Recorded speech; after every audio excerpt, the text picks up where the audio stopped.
Have you ever felt like you worked all day but didn't get anything done? If so, I've got a term for you: cognitive switching. Hi there, everyone. Thanks for joining us for Plain English lesson number 367. We're coming to you from Plain English Global Headquarters, high above the streets of Chicago, Illinois. I'm Jeff. JR is taking care of everything behind the scenes. The full lesson, as always, can be found at plainenglish.com/367. Coming up today, the high cost of cognitive switching. This is when you switch your attention from one task or one type of task to another. If you ever think that you spend a lot of time on working activities, but you're not getting a lot done, then you might be a frequent task switcher. And if that's true, then you're losing a lot of time, possibly without knowing it. That's today's lesson topic. In the second half, we'll talk about the English phrasal verb leave off, and JR has a song of the week. Let's get started.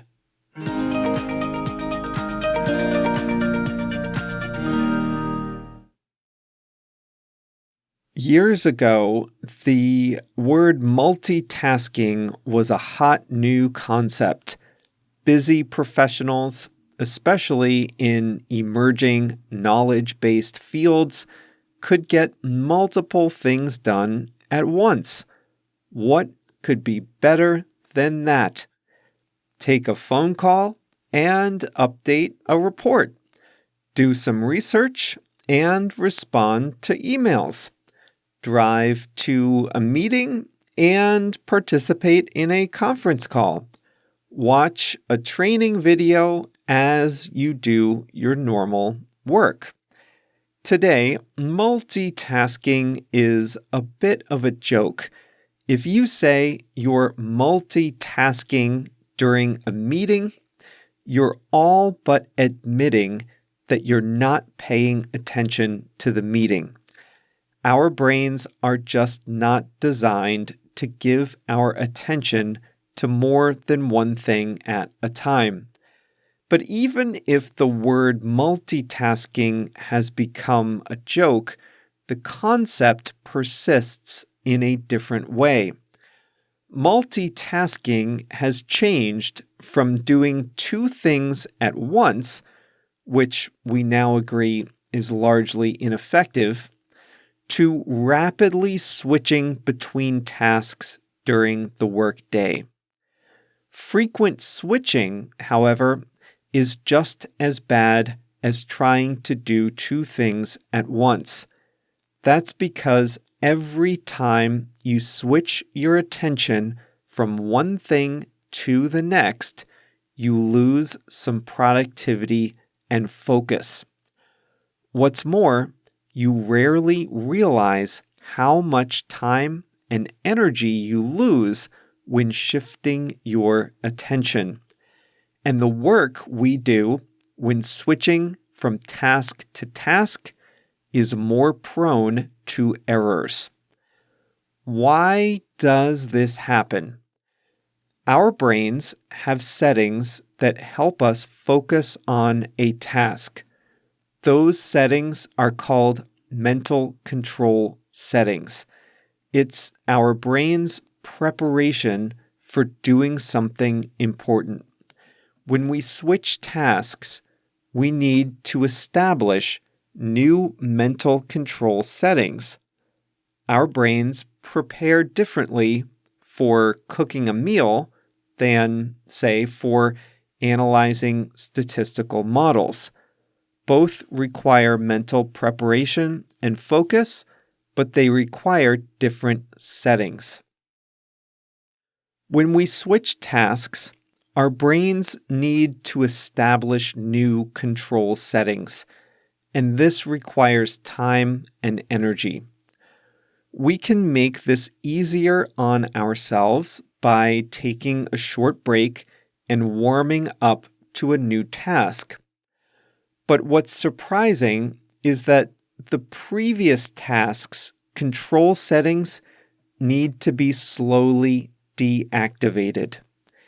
And if you shift too much and too fast each time, then your brain is constantly fighting against the previous control settings. So as you make a delicious pasta sauce, your mind has to fight the settings it had been using to analyze the p-values of a statistical model. Switch too frequently, and that struggle can drain you of energy and focus.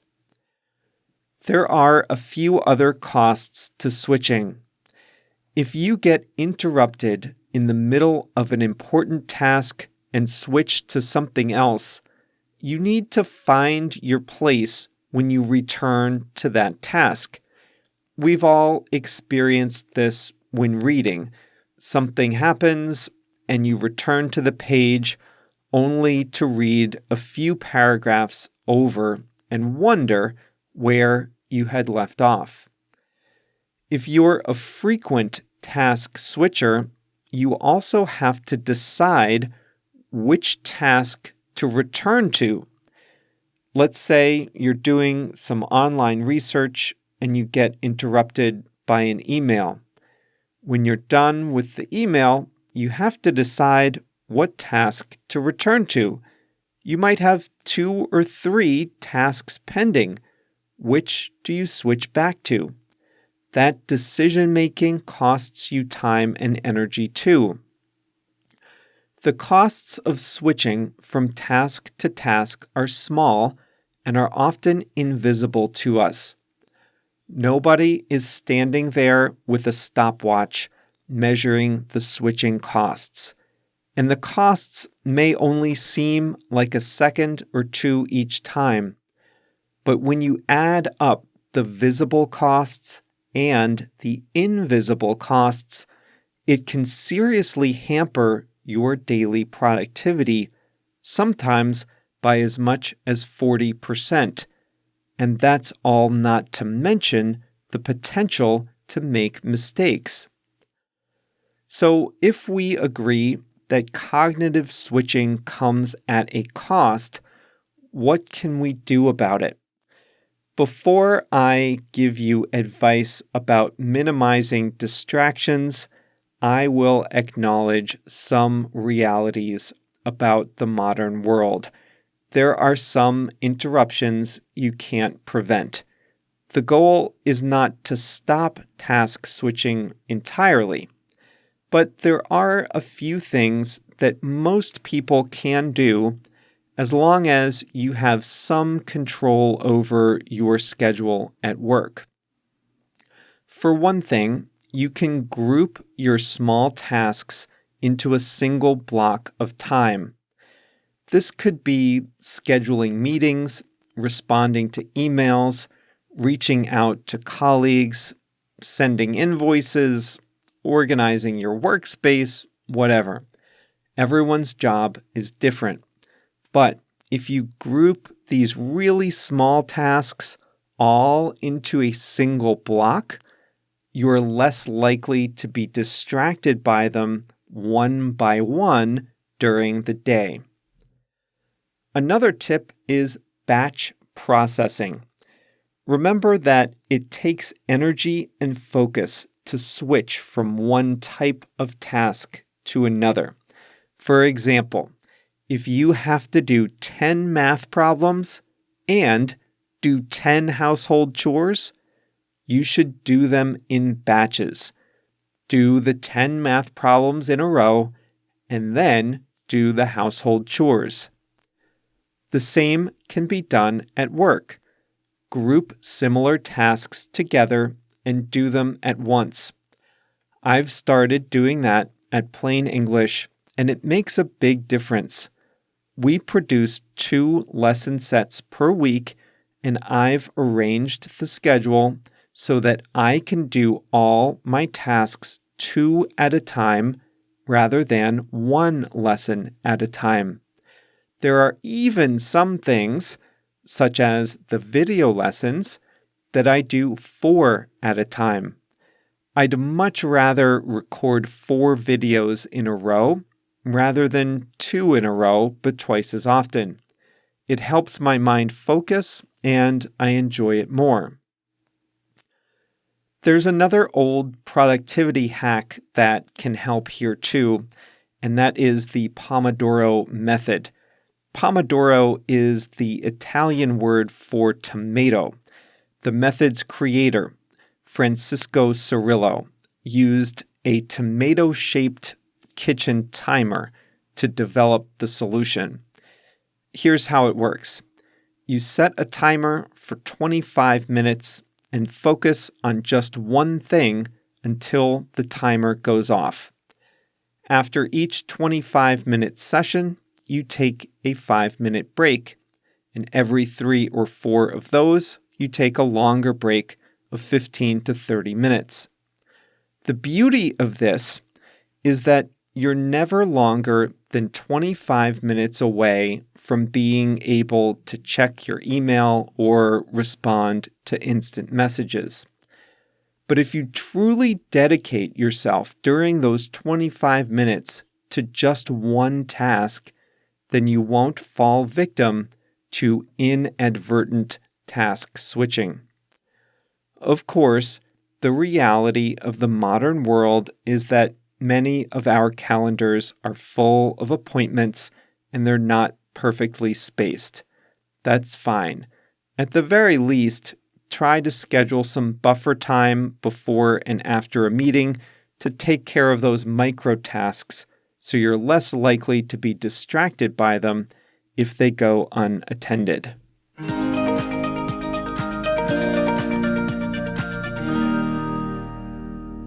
I remember when I was a teenager, I worked at the YMCA. And this would be the late 90s, right in the middle of the multitasking craze. For those of you who don't have a YMCA, it's like a community center and a fitness center together. I worked at the front desk at night after school. And a lot of people worked there at night as a second job. And I would ask them about their jobs since, as a kid, I was curious about the grown-up world and we had a lot of downtime. So I asked one of them, "What are you really good at work?" And she said, I'll never forget this. She said, multitasking. And I was probably only about 17. And even at that young age, I knew that that was just bogus, just fluff. I mean, I asked her what she's really good at, and she said multitasking. I guess it didn't matter what any of the multiple tasks were. She could just do 2 or more of them at a time.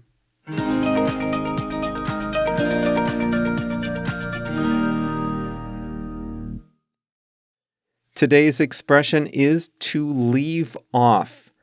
Where did we leave off? To leave off is to stop a task before it's done with the intention of returning to it. That's the key part here. If you stop something before you finish, but you'll never finish it, that's giving up. But if you want to come back to it, that's when we use leave off. The interesting thing about this one is that we almost always use it in the past tense. So let me give you some examples. Let's say you're a teacher and you're going through a topic in a textbook. It will take a few days. The bell rings. Does that still happen? I don't know. Class ends one day and you stop on page 75. The next day, the students settle into their seats and you say, "Last time We left off on page 75. Let's pick up there. Last time we left off on page 75 means last time we stopped temporarily on page 75. Dinner and a movie. Imagine you rented a movie for the family, and about 15 minutes into the movie, dinner arrives at the door. You pause the movie, get everyone's plates settled, back on the couch, ready to go, but you forgot what was going on. So you can ask the family, where did we leave off? Now, you don't need to know the exact minute or second when you pressed pause. You want to know what was going on. We left off when Anne saved the house from burning down. That's from the show Anne with an E, which I'm watching now. So to answer the question, where did we leave off, you can respond with either a specific place or location, a page number, for example, or you can respond with a context. What was going on? Where were we in the process? Here's a world-famous example of leave off. The Sagrada Familia in Barcelona. The Basilica, a church building, was designed by the Catalan architect Antonin Gaudí. Construction began in 1882. It's still not finished. Gaudí, the architect, died in 1926, but he knew the task would not be complete when he died, so he designed it so that other architects could pick up where he left off. And indeed, 9 subsequent architects have worked on the project, which is scheduled to be complete in 2026. Now that, by the way, is a common thing to say. Pick up where someone else left off. That means one person pauses or stops a task, and either that same person or someone else resumes it. 2 weeks ago, you might remember, we did 2 lessons on the Super League. At the end of the first lesson, I said that the project was killed 2 days after it launched. That's where we left off on Monday. On Thursday, we picked up where we left off, and we talked about the 3 big reasons the Super League failed. We picked up where we left off. That means we resumed the task or the story at the place where we paused before. And so that's how you heard it in today's lesson about multitasking. If you've been interrupted in a task, you will eventually have to return to that task. When you do, you'll need to figure out where you left off. That's not always easy. If you are doing a complicated task and you stop suddenly, you have to pick up where you left off. But it takes some time and mental energy to figure out exactly where you left off so that you can resume in the right spot.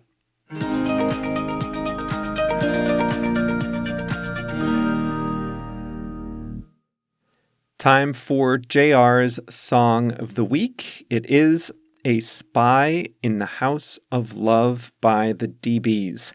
This is an 80s song that I had never heard before today. That's why you don't put me in charge of the playlist. The first 2 lines go like this. Someone should tell you the rules of the road, things most people learned a long time ago.